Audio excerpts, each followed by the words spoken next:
What's up, you guys? Welcome back to my YouTube channel. It's your girl, Natswa, aka Leah Millionaire, and welcome back to another episode of Hey Girl Hey. Hey girl, hey. Hey Girl Hey. How Hey, you girl, doing?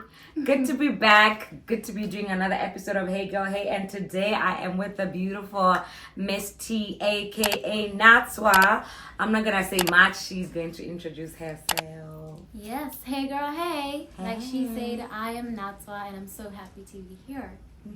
So tell us more about yourself. Alright, I'm a 21-year-old girl, as you can see, and I school here in Botswana at BUST in Palape. Yeah, what do you study at BUST? Alright, I'm currently studying computer science and software engineering. Okay, smart girl. No, that's beautiful. So, give us a picture. You wake up in the morning, your daily routine in Botswana. Okay. BUST. BUST. As a Jesus girl and all, how do you navigate your studies, your day? Okay. So, I wake up. My schedules are really tight this time around. It's like from 6 to 8. Okay. So I get up, pray. Of course, when I hold my phone, sometimes I'm just like, girl, why are you on your phone before praying? So I really do try my best to remember. But I feel like just being in the shower is also that alone time before really starting my day. Yeah. So there's just so many things that go through my head. So maybe sometimes I can say, oh, thank you, Lord, for this. And then I head to class. I run because it's quite a distance. Okay. Yeah. So we get there. We have our lectures. There's not much breaks in between, especially Monday and Tuesday, or on Wednesday as well. Like I said, it's from 8 to 6 p.m. So that is school. That is school. Wow, I've never gone to a varsity. Never even experienced anything. Really? 8 to 6. Yeah, back no, to year back. 3 is like this actually. Okay. Yeah, but year 2 was more relaxed. So yeah, we have our breaks, maybe lunchtime, get something to eat, come back to class, have labs, go back to the room, and then just rest a bit, clean up the room, and when I can, maybe with a friend, we force ourselves, hey, Miss T, have you read the Bible? Oh, okay, let's open up something, Proverbs, and let's read.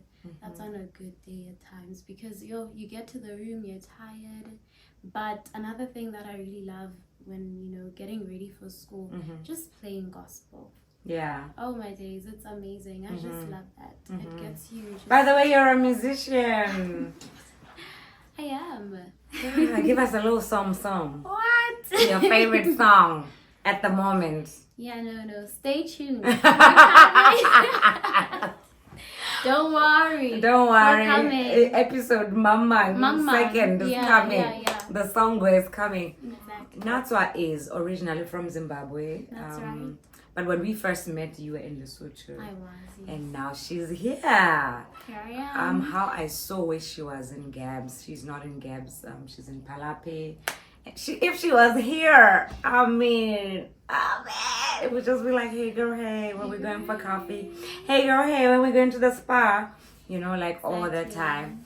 So today, Natswa and I are going to talk about navigating different seasons of life. You're 21 now. Another beautiful thing is that she's a twin, by the way. I don't know why you didn't mention that. I sometimes forget. It's not like right there. Is it because it's like a fraternal thing? I feel like it's normal for me. So people usually tend to ask, oh, how has it being a twin? But it's so normal. Like sometimes I really do. It's not there. It's not registered. It's, oh, you're a twin. It's just, yeah, I'm a twin. I have a brother. I'm a twin. I have a brother. We were born on the same. Were you guys born on the same day? Yes. Do you know that there are twins that can be twins but are not born on the same day? Yeah, very true. Did you know? Did you know? And fraternal twins, very much so. Yeah, definitely. Okay, so you do have a brother who's in Gabs and you are in Palape. Exactly. And so I want to ask you, let's start from the twin aspect. He's here, you are there. All right. It's normal, but does it ever affect you in any way? It really doesn't. I think I got used to the separation more, especially in high school, whereby I was doing my own thing, he was doing his own thing. But you were in the same school. We were in the same school, and he would, be so big boy about it on some. Yeah, it's cool. We're in the same school, but I don't know you like that when we're at school. But not in a mean way, but in a he's independent and I'm independent as well. I have my life. He has his. He has his own and that's life. okay. We love each other, but yeah, we can coexist, but still have separate lives. Exactly. I understand. Okay, and when did you move to Lesotho? 2006. And how old were you? I was 3 years old. Oh my! Yeah. So do you remember anything about Zimbabwe? I really don't. I think just in the back of my head is a memory where I was in Weza. That's where my mom grew up. And I was with my grandma and I was just outside doing some dishes, and Tanaka was my brother. He was just busy with the cows, but nothing much, honestly. Nothing much. Nothing So you much. moved when you were 3. So you are literally a Zimbabwean Mosotho. Exactly. How is your Lesotho? Sesotho? Shapo. Shapo zet. It's there. It's there. Yeah. But I've never heard you speak Sesotho like Problem is, lo lo lo lo. they laugh at me when I Is it? converse in Sesotho. They laugh Why? a lot. Because of the accent? I guess so, especially when I shout when I'm like angry. Hela wena sketsa jwalo. They start laughing. Yeah, it so. does sound fun. I think Tori has the same challenge. Tori, my daughter, because she moved here when she was 4. So she can hear Sesotho, but speaking it, she becomes a bit uncomfortable I because get of the it. accent. Yeah. She'll be like, Mommy, tlohomona. And I'll be like, hey, wena, hasi tlohomona, ki tlohomona. So I think she's gotten used to, Yeah. being a bit insecure. And so how have you been able to navigate that? Do you ever get like, like a backlash, or people from Zim who are like, first of all, do you even speak Shona? I do. You do? I do. Oh, thank What a God. Kudos blessing, to the actually. parents. Kudos to you, mom and dad. You did well. But do you ever come across people that make you feel like you're not really Zimbabwean? I do. Of course I do. In 2022, that's when I got to travel and go to Zim. And I remember just being there with everyone else, and they were laughing. They're like, what type of Shona is this? You know? Just like how maybe Tori, how she feels. I really do relate because, they be laughing and they're like, what did you just say? Not What are really you Shona. saying? Yeah. But I think I really do appreciate the Zimbabweans I then meet here in Botswana because they're more understanding. They grew up here as well. So it's more so like we relate because they grew up here. I grew up in Lesotho, and they appreciate the fact that I actually try, especially because my parents had to teach, especially my mom. She had to like teach us and groom us in terms of Your dad learning is also Shona. Shona? Both Shona. Yeah, but at home would be the mom most of the time. Okay. So she's the one who really, really taught us and strengthened that. Kudos to mom. I need to do a better job with that, especially for Timothy, who came here when he was 9 months old, and Oh, shame. I'll never forget being in Lesotho, being at one of my friend's house, and she has at the time the girl was 3 years old, the daughter was 3 years old, and she was speaking Sesotho, like we were in the house and everybody was speaking Sesotho, and Timmy was like, why are you speaking this language? What are you saying? And he was so frustrated. Like, I think for him, he just assumed we can just speak English. I mean, why are you speaking this other language? And what is that other? That's when I realized, this is bad. So we have, intentionally been trying to. Is there time? Yeah, you can Because make he's 7 time. now, and I'm always like, oh No, my gosh. it's never too late. Did I miss that time? No, it's never too late. Thank you for the encouragement, because sometimes I'll be struggling. No, you Just got struggling, this. like, Don't oh my worry. gosh. Hey girl, hey. Hey girl, hey. Because, I'm always thinking, how are they going to be, the next prime minister, the next influential leader, if you can't even absolutely. speak your own language? You know what I that, mean? Yeah. So that is very important. How are you going to be is. influential with your own people? Yeah. Anyway, so Zimbabwean food or Botswana food? Zimbabwean food. All the way. Is it? Things like what? So there's okra. We call it derere. It's this gooey. You know it? I don't do okra. Whether it's from come Zim, it's from Ghana, it's on. from Tanzania. That's just It's sliminess. amazing. My mom needs to prepare it for you. Yeah. Or me. Yeah. Oh, so you know how to make it. Kinda. Okay, it's okra. Okra with sadza Okay. is amazing. Then we have, sweet potatoes. Then there's other grayish looking potatoes. We call them madumbe. Okay. They taste so good. You boil them and you just put salt. It's amazing. I mean, I don't know about madumbe, but I know I'm in love with the Zimbabwean sweet potato. You should have madumbe There's as well. nothing like it. Okay, Lesotho food, Zimbabwean food. Again, Zimbo. Zimbo all the way. Number one. I'm so sorry. It's amazing. I love derere so much. Is it? Yeah, they're gonna come for me for the way I'm saying derere.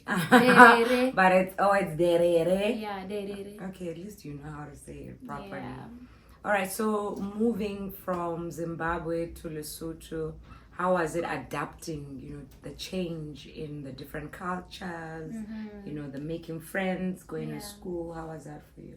So I don't think I remember much of the struggles. I feel like it felt like I was literally just born in Lesotho since I moved when I was 3 years old. So even speaking Sesotho, I feel like I was just like the rest of the other Basotho kids, even growing up, learning with them. Yeah, and we moved from city to city. At first it was Maseru, then went to Leribe. I just remember it being so quiet, so calm. I really loved it there. Yeah, then we moved back to Maseru.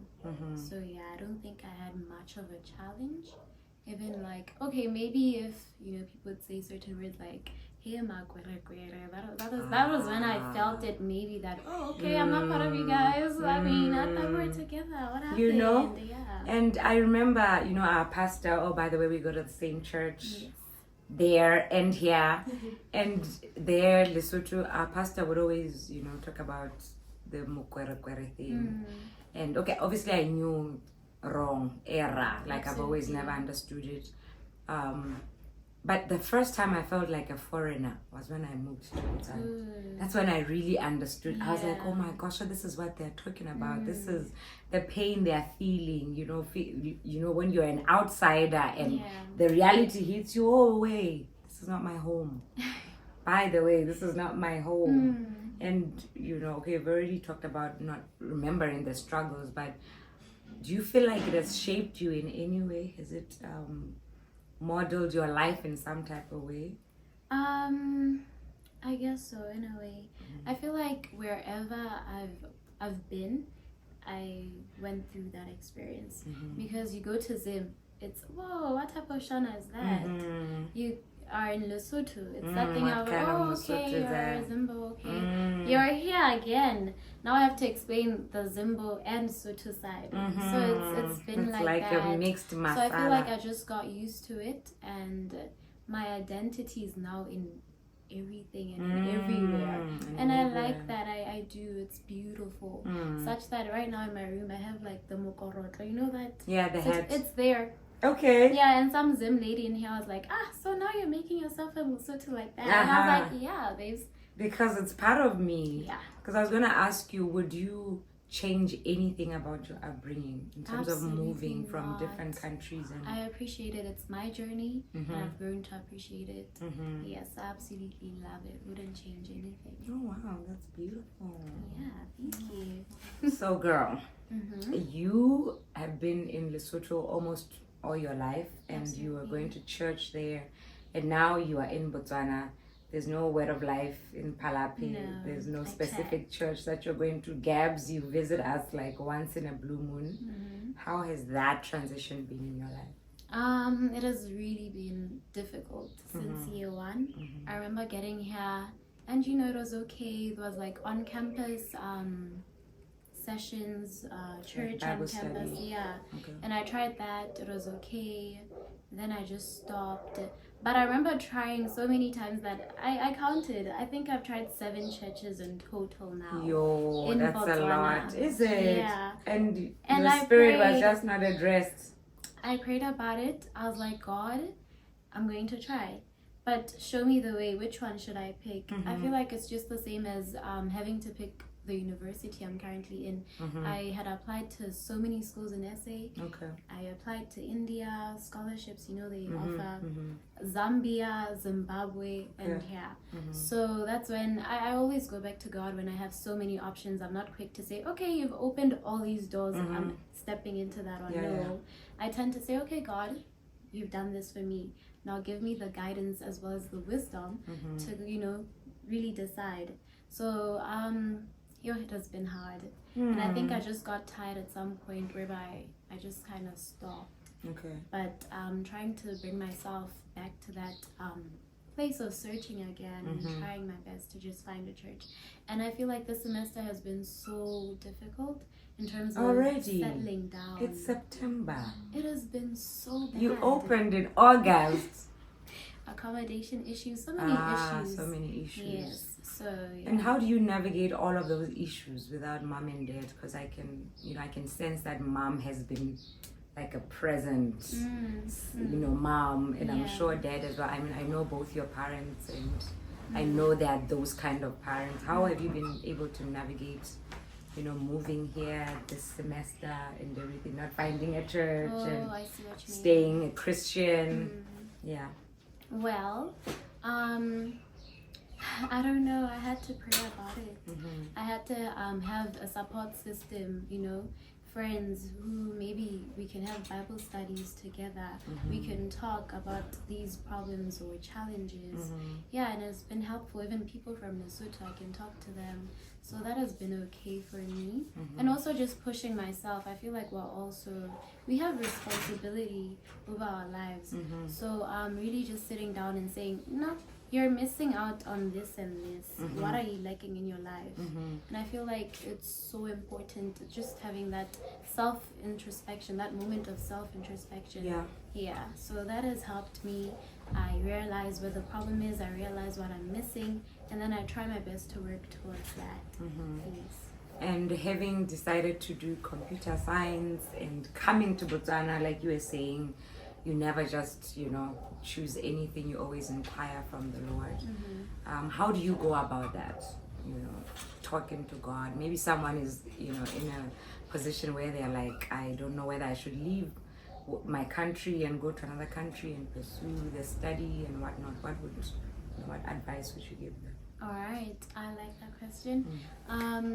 So I feel like we usually just tend to say, God, what should I do? And then it's hard to actually listen or really pay attention to say, okay, God is actually saying this.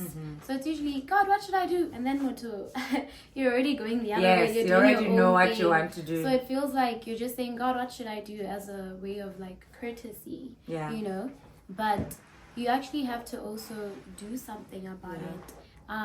What I had to do, I was actually trying to pick between medicine and computer science. So of course you do talk to God and you're like, what should I do? But little enough for yourself. You have to actively go out there. I remember going to the hospital, talking to doctors, how was your job? What do you like about it? How was the study? So that I can maybe resonate with the past experiences to know beforehand what to anticipate if this is the journey I'm to, go for. So that's something I'd actually really urge people to do. As much as you want to hear the voice of God, you also have to do faith something. Without works is dead. That is the thing. That is the thing. Absolutely. Dead and boring, exactly. like Pastor D would say. Okay, so what would you say to somebody who is afraid to leave their country and to pursue? They know, I want to do this, but I cannot do it in Lesotho, I cannot do it in Botswana. I need to venture out, but I'm afraid, or I feel incompetent, or whatever reason. What would you say to them? Whew, there's a phrase I like saying, hashtag Nike, just do it. Okay. Yeah, just do it. Just, forge on, get the strength, just believe in yourself, just do it. You have to do it. I felt like that as well. Is it? Where I was like, but this course, is it for me? Am I enough? And I feel like it was at a time where I went to Zim. So I had my aunt coming in from Canada and the other one from Germany. So they even came with their kids. Triplets. My aunt has triplets, some girls. You definitely having twins. I know, right? Yeah, definitely twins, triplets, multiples. Honestly. Yeah. So they were really speaking life into me. You know, they were like, no, you got this, don't worry, we believe in you. And I remember crying because I was also about to leave them, rushing back to sort out school stuff. And I was like, no, I'll start next year. But like, do it now. The time is now, you know. So that's what I maybe that would help. Finding a support system, a community which actually believes in you. Talk about a change of season, you know, moving from being a teenager to being a young adult. As much as you are still in varsity, what are some of the values that, you know, have kept you or helped you preserve your Christian life? All right. Values. Whew, that's a good one. I feel like just staying true to yourself for one. I feel like people lose themselves when they go to varsity because there's just so much pressure from everywhere. But when you know who you are, what you want for yourself, it's so much easier to keep in line. You know, to keep in that path. Yes, people have different ways of life, different journeys, different paths, but know yours. Where do you stand? What That's makes important. you?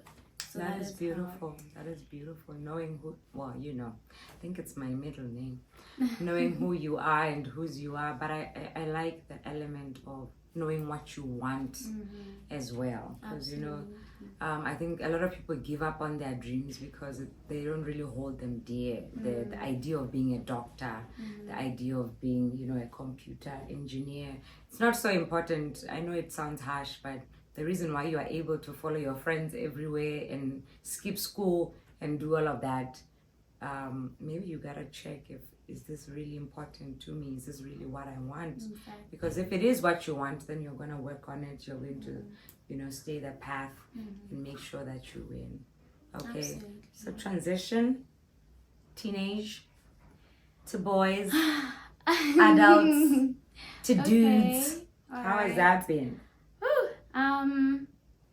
So in high school, I wasn't so boys. Really? Yeah. Why? Like the dating thing. Not why, but you know, I feel like high school is. I feel like high school is that period where we're like, oh boy. Yeah, no, not for me. Yes, crushes here and there, especially like year S1, S2, S3. But I feel like I got What to is a point. S1, S2? Secondary. Not McKenna high school, Form 1, Form 2, Form 3. Sorry. Secondary. Yeah. So I feel like I also just went through this phase where I was like, why boys? What for? That's like, the big deal. What does it add to me? Like, why? What's the significance? And I felt like I was just hearing so many stories of boys doing this, doing that. And it wasn't good. It was all bad things or negative, or most of it at least. Yeah. So I was just like, whatever. Yeah, I got over it. I feel like after the phase crashes, I was just like, whatever. Yeah. Okay, speaking of getting over the phase of crushes and now you're a young adult, what is your belief on actually getting into a relationship as a young adult now? I'm interested to know.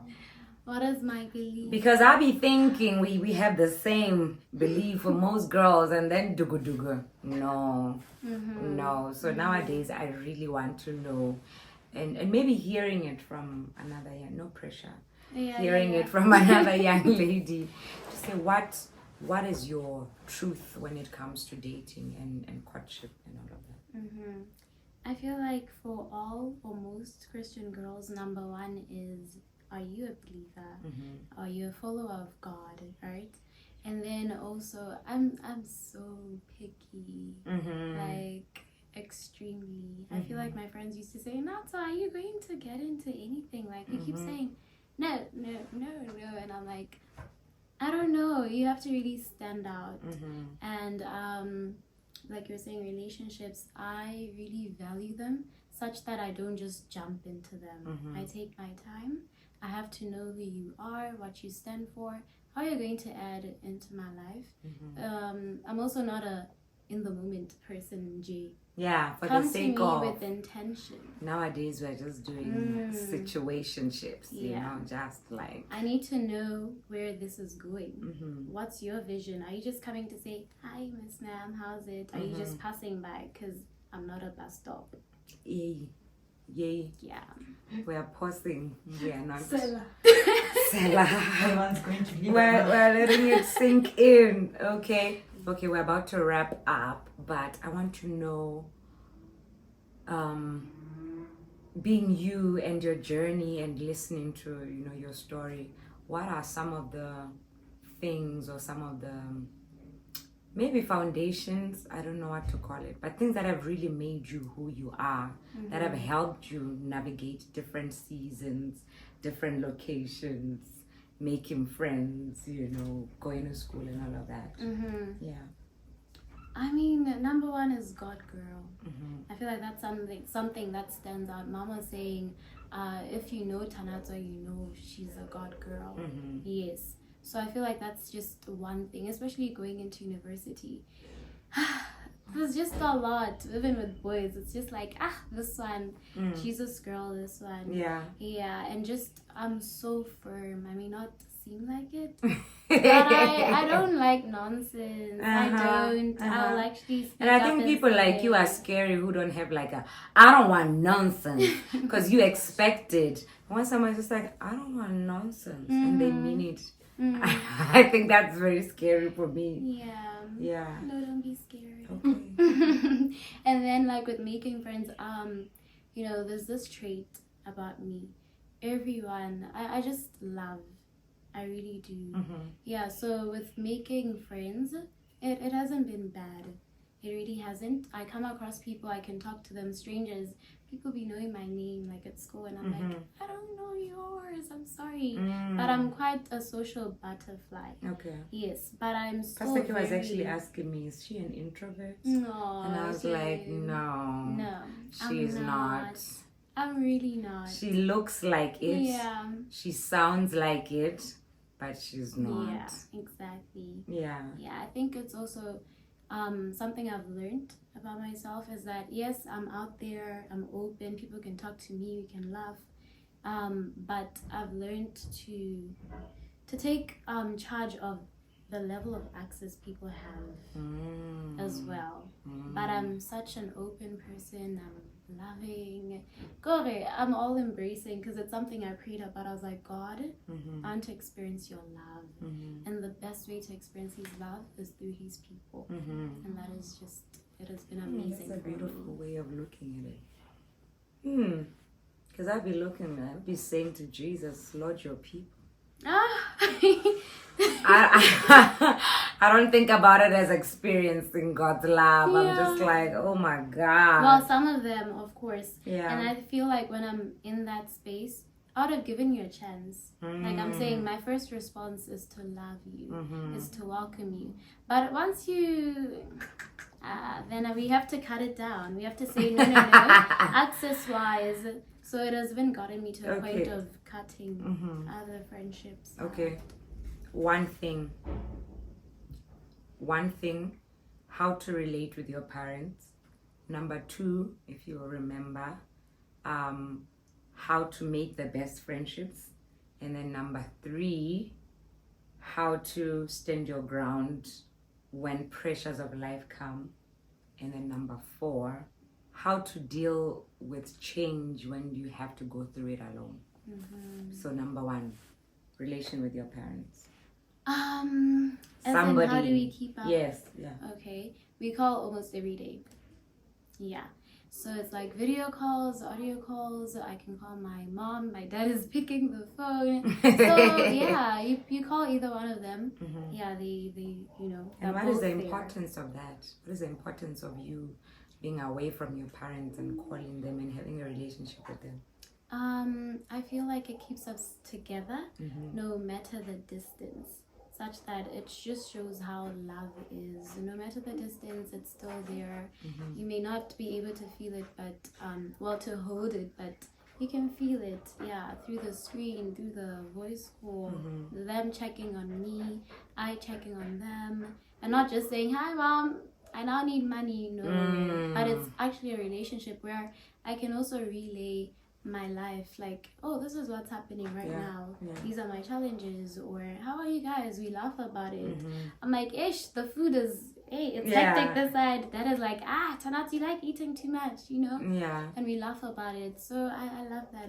It's beautiful. It's for important. Me. It's very important as well. Number 2, friendships. Okay, friendships. I've learned that don't shut down when there's a problem.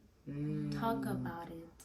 Talk about it. I'm someone who, if you do something, I'm going to withdraw, because I don't want to go, you just did this, because the time we got out of control. So most of the time I just step back and I'm like, okay, this is what happened, cool. But keeping quiet also, leaves a pile. And the friendship becomes fake, because now I'm smiling at you, but at the back of it, yes, because when I pretend, I feel like it's been fake. And even before you're fake to the other person, you're lying to yourself. Yes, pretty much. And then number 3. Oh, you want to say something else? Sorry. Something else. Knowing what you also want in a friendship. Yeah. It's hard. But sometimes you actually have to cut people off. Yes, they were your friends in year 1, but are they meant to be your friends for a lifetime? What is seasonal kingdom relationships as well? Because one thing I remembered, I think last semester, kingdom relationships. Are they just there to keep you company? What are they adding into your life? Yes. Especially mental health wise, you need to think of that. You need to think of that. It's important. Destiny relationships is what I call them. Ooh, I love that. Like, are you going with me to the ends of the earth? Because there are those David and Jonathan kind of relationships that we're meant to have. Right. Yeah. Absolutely. Number 3. What was number 3? Pressures. How do I handle the pressure? Wow. I feel like no matter the pressure... It's like you're about to say, I'm still under. Every time, I feel like the pressure is there. It runs away when it's time to actually, Is it? Yeah. I feel like that's how it is. And people usually say, Natswa, you said we'd try this or try that. But actually, I know you're gonna flop. Because I don't know, there's just something that kicks in right there.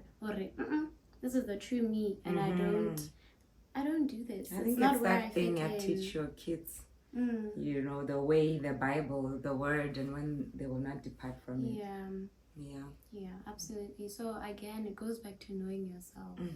Where do you stand? What do you want? How is it adding to you? What's the intention behind it?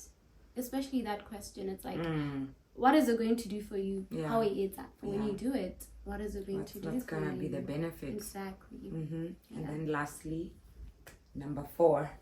Number 4. Navigating change by yourself. Help somebody. Navigating change by myself. Again, God. I feel like most of my conversations are always God, because truly, it's not by myself. I'm so sorry. Exactly. Like, I'm a Jesus girl, I'm a God girl. What else am I going to give you? Absolutely. If it ain't for you, there's no other advice. That TikTok. If you're going to ask me for advice, it's going to be God this, God that. Absolutely. Because really, there is no life without Him. There is no success without Him. Exactly. So, God. That's God. Even changes in friendships, when it's bad, go and you're alone. Who else are you gonna talk to? Except Him. It's God. He really be there all So what the you're time. saying is there is an importance of building and having a relationship with God by yourself. Absolutely. So that if you find yourself alone in a school somewhere, in a country somewhere, no church to go to, but you and God are cemented and are one. Yeah, and He always goes through. What a God. What a God, what a God. You know that song? No, I don't. You need to teach me. You will love it. It's by One House when I went to Sarah. I think we were singing it for the first time. Sarah Jakes. Yeah, there's only one Sarah. Of course. I'm so sorry. There's only one Sarah. There's only one bestie. Yeah. And so they sang that song, and I just love the caption. What a God! They say, what a God! Oh, what a God! And they talk about what He does, and they're like, what a God! I love that. I'm just like, yeah. Oh, wow. Anyway, we're not going until you sing a little line. What a God, what a God. Not me singing in an alto. I usually go soprano. Yes, Yeah. because it's like a Sunday afternoon and my voice is, wanna go up? Yeah, go up. Yeah, sure. What should we sing? Thank you for watching a minute. Ah! What is your favorite song right now? The one you sing at church. Which one? From Foundation. Not now, won't fail. He He won't fail. Hey, that's from Foundation. Yes, I Okay, love it. you sing. What I'll should try we- and which harmonize. part? Because I only know he won't fail. Okay, what key are you gonna use? Actually, go high. Hey, go high. I'll follow. He won't fail. He won't fail. I don't got a voice He though. won't. Hey. Yeah, he won't. Hey, he won't fail. He won't fail. He won't. Oh God, he won't. Ooh, he won't fail. He won't fail. You know, when I was singing that today, I was like, do they understand that He won? What a God! What a God! You know, since you fly. Wrong timing. I feel like you should put that. When I catch you, it's over. Over. But He won't fail. Absolutely. In every season of your life, in every navigation that you have to do, He won't fail. He is consistent. He is there. so consistent. He is not a God that should sleep or slumber. Like He's awake. He is present. He is committed. So even as you navigate every season of your life, you change locations, you change schools, you know, change from being a teenager to a young adult. He is there. He's consistent. He won't. It's not in His nature. You know when this thing, I can't, for the can't. Like God can't. Like He for the can't. Like that's why we are God girls. That's why we're Jesus girls. And we hope you enjoyed this episode. And you learned something, and you got refreshed, and you got inspired, and you got encouraged. Please do leave a comment. What should the comment be? How did you feel about this video? Did How you did like you feel it? about it? Did you like it? What was your Rate it out of favorite part? 10. Anything you want. Yes. Thank you for watching. Remember Thank to you. Subscribe, like and comment. and share the video Share, on your socials please. and tag us at Leah Millionaire at. Ish, I don't even know how to say the name. It's a complicated one. It's like KAEN.CHK, so it's like Cayenne, but it's actually fire. I just want to say that the meaning is fire, you know? Cayenne means fire. Yeah, I searched Okay. on Google. I just made it up, and then I searched, and it's like fire. So yeah, I was like, I bring the fire. I bring the fire. Holy Ghost. Fire. That's right. Period. Yes, ma'am. Thank you for watching. Bye.